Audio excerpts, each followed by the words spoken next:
I'm glad you mentioned the tax case. He faces 9 federal tax charges in California. Does today's verdict affect that case at all?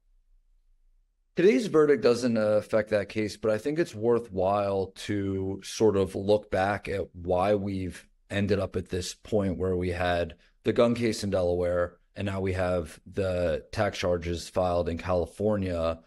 By way of background, there was an agreement with the prosecutors that would have settled out these issues, both the tax charge and the gun charges, together.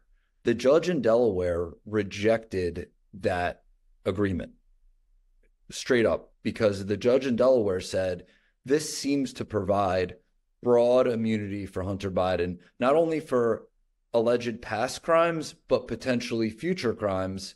And you need to come to the prosecution and the defense needs to come to a more clear deal. I'm not willing to rubber stamp this.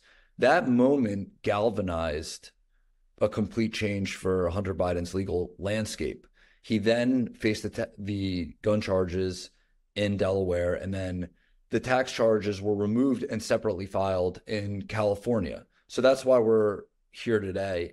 The verdict they're independent cases. It doesn't affect anything.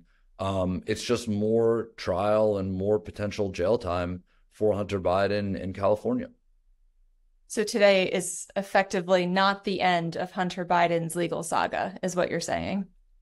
It is not. In many ways, he obviously would have liked to get not guilty verdict and put this case to bed, but now he needs to go through an appeal process. He needs to work really hard on trying to get the lowest possible sentence that he can, through his attorneys, and then turn his attention to the tax case.